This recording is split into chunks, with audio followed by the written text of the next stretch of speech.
Hi and welcome to another edition of the SABC News Tech Wrap. I'm Lebogang Sejake. And I'm Matiba Sibanyoni. Matiba, have you ever used Uber, the taxi hailing app, before? Yes, I have. Well, Uber is celebrating its 5th year this week. Has it been that long? Yes, it has. Time does fly indeed. Yeah. Taxi hailing app turned 5 on the 1st of June, right? However, what's been trending on the news and on this app is the continuous bad publicity Uber has been receiving since its inception. It's actually received a lot of bad publicity throughout the world, hey? Because I remember when it came to South Africa, a lot of taxi drivers, private taxi drivers complained that firstly they were taking some of their customers and they were way too cheap. And apparently there were just too many issues. That's one of them. But there's another recent sexual assault case by an Uber taxi driver that's ongoing in India's New Delhi. And a law in France halting the app from operating on its roads. Well, despite the hard blows though, Uber still operates successfully in other countries, and hopefully the next 5 years won't be as bad as the past ones. Yeah, I'm actually hoping most South African drivers get a system similar to it, where you can just get an app and you can track where the taxi is, you know how much it's going to cost you. And I'm thinking if I was a taxi driver, I'd probably, hey, let's get an app and come up with an app. Let's give it everything we've got. Talking about birthdays, you know who else celebrated their birthday recently? The video sharing website YouTube celebrated their 10th birthday and shared a really cool video of, well, other videos of all weird and wonderful videos you can find on YouTube. Videos showcased range from news, how-to videos, and just about anything you can imagine. Do you know what was the first video ever shared on YouTube? I think I might remember. I think it was one of the creators, and he was at a zoo or someplace, if I'm not wrong. Yeah, so the video is called Me at the Zoo, and it's basically of this guy who is at the zoo, and he shows people this is an elephant. Alright, so here we are in front of the elephants.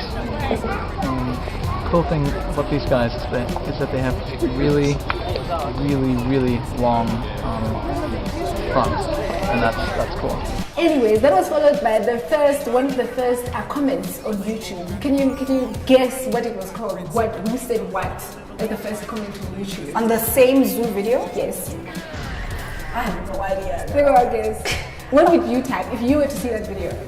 I'd be like, okay, you're at a zoo. So what? So the first ever comment was interesting. ... So YouTube has more than 1 billion users and claims to have over 300 uploads every minute. I think we live in a very narcissistic society. We just love watching ourselves, make fools of ourselves. Exactly. I know it's not all about people taking videos of themselves, but for the most part, it is somebody's like, look at me, I'm doing a cover of the song. And then somebody's gonna go and watch it. Yeah. And so I'm thinking 300 videos uploaded every minute. That's crazy. That's ridiculous. Anyway, they're a success now. Yeah, we're going to share the video on YouTube. So we're contributing to that. Yes, and you better watch it. The 3D printer, on the other hand, is another revolutionary technological revolution that's come up, during this time that we live in. Mm-hmm. Remember that episode that Grey's Anatomy? Have you watched Grey's Anatomy? Yes, by the way? I watched Grey's Anatomy occasionally. You was like a sick watcher of Grey's Anatomy. Occasionally. Well, there's an episode where Meredith Grey prints out a tumor to see how she can tackle that tumor during surgery to save her patient's life. Remember that? Yes, I definitely watched that. Thanks to 3D printing, doctors can now print tumors prior to surgery. To attract more clients to this industry, a 3D printing technology industry conference and expo opened on Wednesday in Chengdu, capital of Southwest. Sorry. A 3D printing technology industry conference and expo opened on Wednesday in Chengdu, capital of southwest China's Sichuan province. Imagine. So here's one fact about 3D printing, Matiba, you didn't know. Mm-hmm. It has been around for 30 years now. Has it been that long? It has been that long, girl. But it only has gained immense popularity in the 21st century, and it is deemed as the world's technological revolution. Well, it's definitely changed a lot of things in the industry. Definitely. And changed the way things are done in different industries. that's just how it is. Yeah, and I know that there have been a lot of concerns about people printing ammunition, all kinds of things. But I think if every technology used properly, it could really do great things for a lot of industries. Like every invention, you know, there's the yin and the yang, there's the up and the down, and nothing can just be like, you know, just flatline and smooth all the time. That's Let me take a selfie. Earlier we were talking about selfies. How often do you take a selfie, Nicole?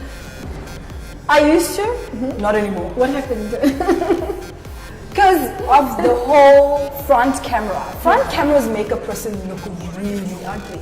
I guess I took a good selfie. According to me, I don't look like myself with this whole front camera nonsense. So it's uncomfortable taking a selfie like that. Yes. Right? And then, but when you turn your front camera and it's here, and it's just like, what is that? Looks like can't be me. Can you look a bit distorted? Well, Taiwanese company Asus has launched a smartphone optimized to take selfies. And it's called, the Asus Zenfone Selfie, aka the Selfie. That's very original. Yeah, it's a selfie phone. The smartphone runs on Android, has a camera on the front and on the back, and has a beautification mode. So I think that will solve everybody's problems. My front camera issues are solved officially. Yes. So apparently the beautification mode enhances your features and will make you look way better than we do. Let me take another selfie. From now, when we look back at the pictures, we will really know how people looked.